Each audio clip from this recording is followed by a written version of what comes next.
Yan guys, so may nabili po tayong munggo beans ulit. And may binili rin po akong eggplant and also okra. So soon po is itatanim na po natin to.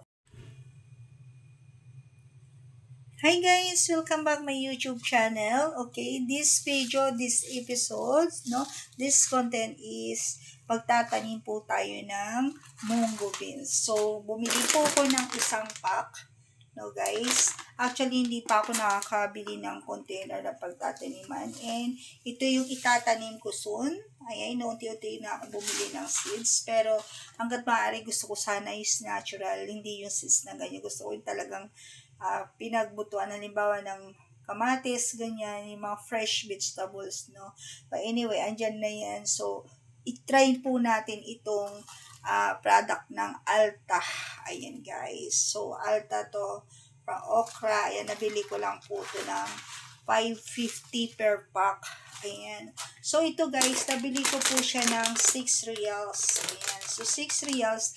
I-check po natin kung hanggang ilan ang malalagyan niya. Actually, nag-prefer po ako dito na 6 na paglalagyan ng munggo kasi hindi pa ako nakabili ng mahaba na container. So 1 2 3 4 5 6. Yung mga empty lang na hindi na ginagamit na mga pinaglagyan ng mga foods from the grocery. So itinabi ko. So pwede naman siyang paglagyan, guys. So ang unang procedures, guys, is itong munggo beans po, ibabad muna natin sa tubig, guys. Ayan.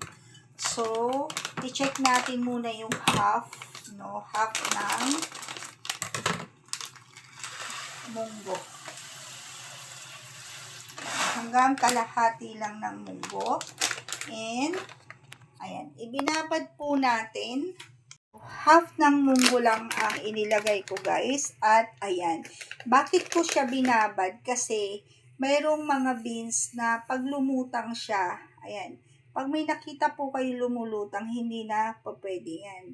So, ilagay lang po natin, haluan lang natin ng konti. Ayan, ibabad lang po natin siya ng mga ilang minuto. Pero yung iba, binababad nila nito within overnight. Pero sa akin, hindi na. Ayan. This is the Indian munggo. Ayan. Galing ng Mumbai ito. See? Made in. Ayan o. Product in. Product in UAE. Ayan, guys. Kung makikita nyo. Ayan. UAE siya. So, maliliit din pala ang product ng munggo, guys, ng UAE. Sa atin, ang lalaki nitong mga beans na to. Pero masarap tong gawing sprout. Ayan, beans sprout. So, ayan. So, taniman na po natin lahat ang itong mga empty na nandito. So, yung sobra, pag nakabili na po ako ng mahabang container na pang munggo sprout is doon ko po ipapakita sa inyo, guys. So, sayang naman kasi ang araw ko, hindi ko itatanim. Pag medyo nakaluwag na, guys, bibili na po ako ng container na mahaba. Ayan, guys. So, anyway, ito, spread out lang po natin to dito sa container. Huwag yung siksik o kumpul-kumpul. Kasi mangyayari, yung mga nakaraang video po, yung ginawa ni Sir Robert as in kumpul-kumpul siya. Ayan. So, hindi maganda. Ayan, guys. Saka natin to tatakpan para hindi madumihan ng mga tela or net, ganyan. Ubusan kasi ako ng tissue. So, may mga tela ako dyan or net na, ayan. Basta tuwag lang natin, paghiwalay-hiwalay lang natin sila, guys.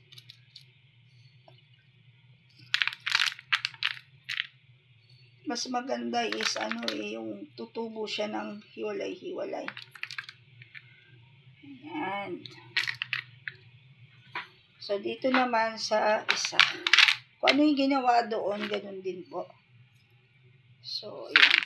So, morning and evening nyo lang po siya sprayhan ng tubig. Kasi pag sinubrahan nyo ng tubig, guys, magkakaroon po siya ng virus, yung parang mold. So, ayan guys. Pangit kasi yung siksik.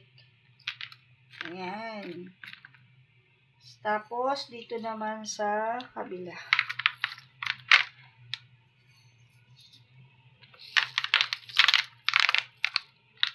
Ayan, may nakatok na. Mukhang may meeting yata ngayon. May meeting or site visit. Nakatok sa pinto.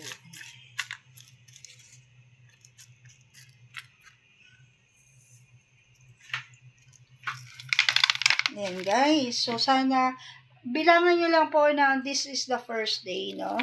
3 to 4 days. Ayan. Depende sa gusto natin. Kung gusto lang natin parang beans lang, yung kulay yellow lang, or gusto natin ng sprout. Pwede naman po.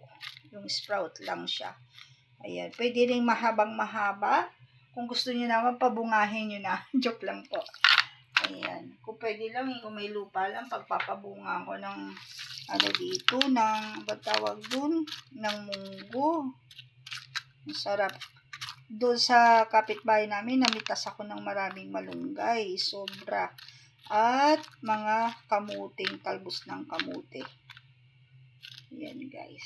So, mag-iinsalada ako ng kamuting, talbos ng kamute. Kasi gustong-gusto yun ni Sir. Ayan guys.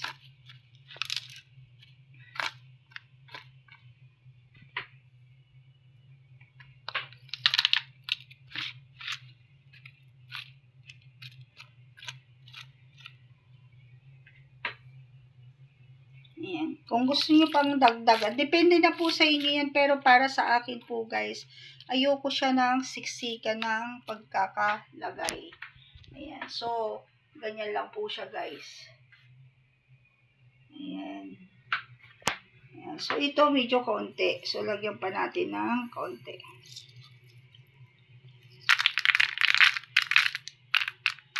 So, may natira pa dito guys na iba. Ayan. May natira pa dito guys na konti. So, meron pa ako isang container dun sa ano. Kukunin ko po sa pat ko siya ng net. Ayan. At yung iba sa tissue. Kasi, gaganunan na lang, isprayhan na lang ng tubig po yan guys. So, ito, we can put here in the shelves. Ayan. Dito siya. Pagtabi-tabihin na lang po natin. Inilipat ko po yan dyan kasi para maging maganda ang kanilang lagayan. Ayan guys. So, mayroon tayo dito na mga 8 container. So, dito ko siya nilagay. Ayan. Hanggang doon. Ayan guys. So, ganyan siya. Pag tumubo yan, magiging maganda yan. Ayan, hanggang doon. So, yan ang kainan na niya, guys. So, dyan lang. And then, every morning and evening, pwede natin silang sprayhan. Ayan. Bibili tayo ng pang-spray, guys. And, mayroon tayo dito tumubo ulit na onion. Guys, ayan, kung makikita nyo guys, itong shelves na to, dito ko siya, ayan, pambungkal ko. Dito ko po siya ilalagay yung mga container na pahaba. Diyan ko ilalagay yung nursery ng mga seeds. Ayan, dito muna. At pag tumubo siya, saka ko siya ipaplanting, ika-transplant doon sa labas po. Pakita ko po sa inyo yung labas ng bahay na aking munting plantita-plantito. Yan guys, ang ganda ng araw guys, the morning. Anong oras na? The time is 6:58, magsa-7 na po. Ayan, ganyan siya kaganda, maliwalas. So, ipapakita ko po sa inyo ang aking munting planting. Very simple planting lang po is ito guys. Ang onion ko guys, ayan, lumago na siya. Ayan, ayan pa. Dinagdagan ko ng kagabi to ng onion. And last night, nagtanim din po ako ng kamote.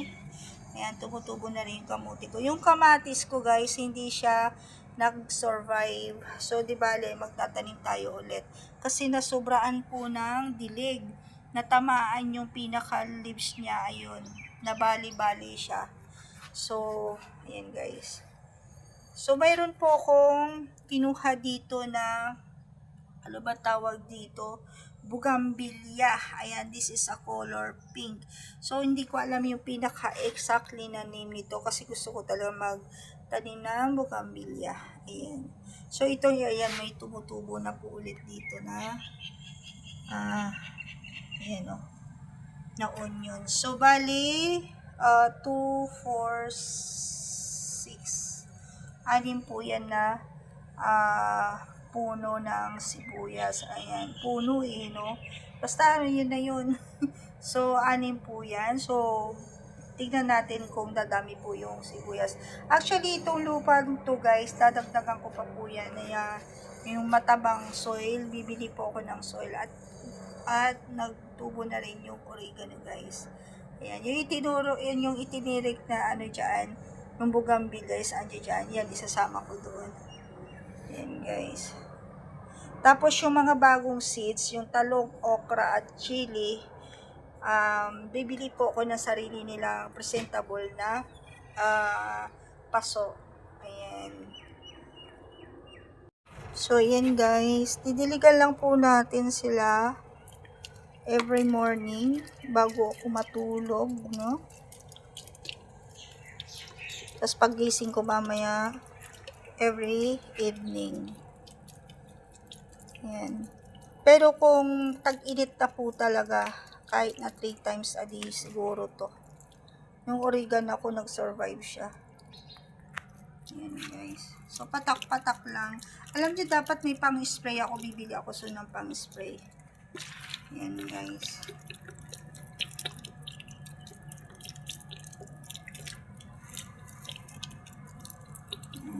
Sana tumubo tong kamote ko guys.